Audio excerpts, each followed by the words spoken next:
Remember back in the early 2010s when cable was the devil, charging you for a bunch of channels that you would never watch just so you could get the stuff you wanted, and of course restricting what you were allowed to watch and when you were allowed to watch it. And that of course led us, hypothetically at least, to piracy. In other words, grabbing things off the internet through torrents and other sketchy websites where you never knew if you were going to get a movie or a computer virus. But then along came Netflix and the other ones that followed suit and saved us from all of these problems. They allowed us to cut the cord, to have a low subscription of like $9 a month, and to see basically everything we wanted to. Well, fast forward to 2025, I just added it up. We're spending around $130 a month for all of these subscriptions, which is way more than I ever paid for cable back in the day. And for all of that financial burden, content is spread out across a bunch of different services where you have to look around to see what's available, and a bunch of content doesn't even exist anymore because companies have decided to take a tax break rather than show us the content that even they created themselves.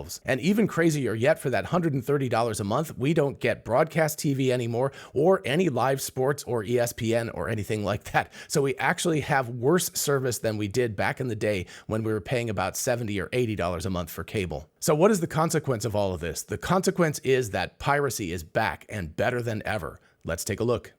Hey y'all, it's Dr. Know-It-All. I want to talk about corporate greed and piracy and fighting back. To be clear, I haven't pirated anything in quite a while myself, but I have to admit that things are getting much more tempting these days because it has just become outrageous what corporate greed has led to. And quite frankly, piracy is not like the old days of Napster and LimeWire and the Pirate Bay and things like that. I know the Pirate Bay still exists, but anyway, it's not like that. It's not like you're going to these sketchy sites where you don't know what you're going to get. You could easily get malware or something. Services like YTS and 1337X have somehow managed to stay afloat for a long time and are actually serving up a better customer experience and user interface. And of course, as for convenience and cost, how can you possibly beat it? It's free and they basically have everything. So from a customer standpoint, if you don't mind the moral qualms about the fact that you are officially stealing this stuff, there's no question that these pirate sites are significantly better than things you pay for, which is kind of crazy. And the proof is in the pudding. In the last year, there have been about 260 billion downloads across all of these pirate sites. And the subreddit r/piracy has 2.7 million what they call pirates. In other words, people who are active participants there. So this is a large and growing, and I would say well-deserved answer to corporate greed. Unfortunately, it hurts the common man, the people who are working in this industry, to a great extent, because of course it's taking money away from these people who are trying to create that content that you watch and make a living at doing that. But just like the RIAA and other music entities in the early 2000s who were so greedy, in fact, I still think that they're more greedy than most of these companies, including Disney and the like, which is known for its greediness. Anyway, these companies were put in their place and their model was destroyed by piracy. Now, did they win back through things like Spotify and such? Yes, they did. They actually created something that is more convenient and low cost than going out and actually stealing the music and all of that kind of stuff. So things like Spotify and such work really, really well for consumers and make some money for the record labels. Again, the people that it hurts are the artists. That's always the artists that get hurt first. They make basically nothing off of Spotify and other streaming services.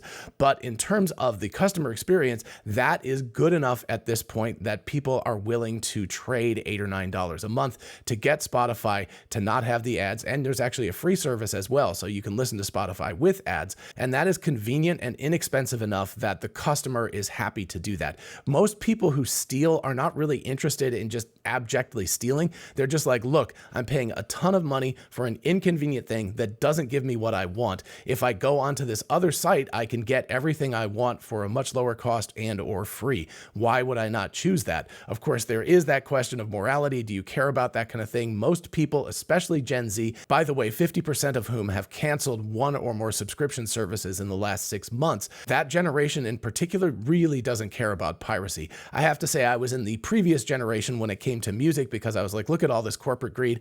I don't particularly care. I'm going to take this music if I want to, and I'm going to listen to it because I can't even get it in other places without paying like $18 per CD to get like 8 songs or something. That was a ridiculous trade-off. It was like, why would I not get thousands and thousands of songs for free? And the same equation holds true now. It's just for a younger generation. People are like, why would I pay all of this money for access to less quality material and a worse user experience than getting it all for free and having access to everything all in one place? So while in the late 2010s, companies especially led by Netflix had reduced piracy pretty drastically online, it has come back in a big way because corporations have gone from thinking about customers first to thinking about their shareholders first, and from thinking about long-term customer engagement and making sure that they have a long-term business plan to thinking about quarterly corporate profits. And when you screw over your customers for quarterly corporate profits, well, guess what's going to happen? Your customers are going to leave you. We currently have, for example, Netflix, Hulu, YouTube Premium, Disney Plus, Apple TV, HBO Max,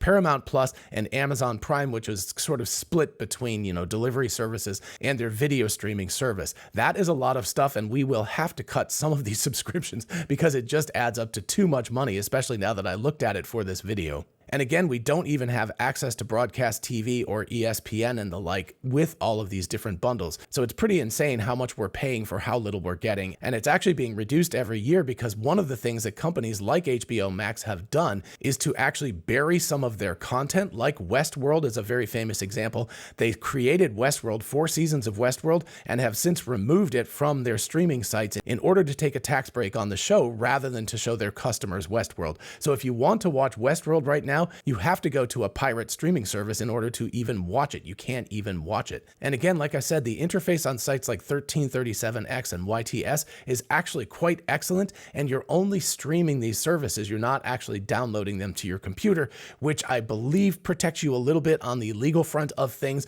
but at the very least makes it very, very convenient. You basically click these things and you start watching. Oh, and by the way, no ads or anything like that. It is very frustrating to pay for services like Amazon Prime and now have to watch advertisements in your movie that you are paying for. You're paying for a service and having to watch advertisements on top of that. The entire system is breaking down. The customer experience is terrible on these legal sites, and it's fractured amongst all of these different sites. I usually have to go on Google or Roku or something and search for where I want to find a certain movie that I want to watch or TV series, and sometimes it's literally not even available. So where does that leave me as a customer? It leaves me feeling pretty screwed. I'm paying $130 a month not to get all of the services that I want and to have to go through a lot of effort just to find something that I want to watch, that I know I want to watch. That is not designed to keep customers around. It's not a delightful experience. It's the opposite. It's a terrible experience.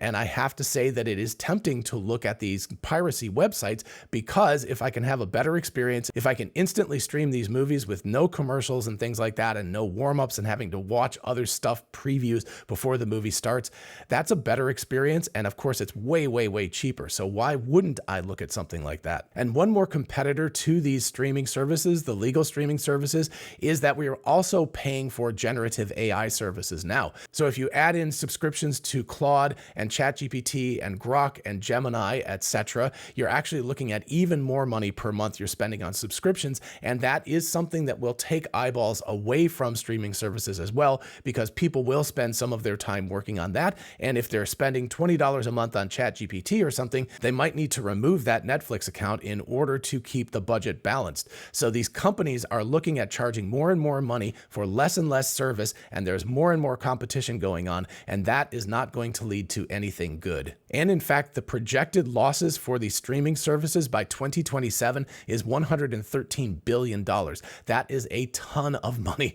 that these companies are all collectively losing right now and over the next couple of years. And while I feel terrible for the people who are creating the content, those who are just going out and trying to make a living and making $60,000 or $70,000 a year, whatever, just, working for these things, those people deserve to make a living. But these very, very greedy folks at the top of these giant corporations that are just trying to make money really deserve the pain that all of this is creating, because they have not only screwed over their customers, they've screwed over the artists who provide the content that they then distribute. These are just middlemen. These are just people who are distributing content that somebody else created. And of course, that goes for music as well. And so the more pain that these folks and these giant corporations that are just middlemen can feel, the better, I think. Because in my mind, these companies either need to put the customer first again, and honestly, the artist first again, and stop worrying about squeezing every penny out of everyone and start making things better and more delightful for the customer, or they just deserve to go out of business and somebody else needs to take their place. Alrighty, folks, that's what I've got for you today. Let me know in the comments if you have, hypothetically at least, done any streaming off of piracy sites recently. I would love to know know about your hypothetical experience, definitely let me know in the comments. While you're down there, if you don't mind liking the video, it really helps out with YouTube's algorithm, and consider subscribing for more of this type of content, and I will see you in the next video. Bye-bye.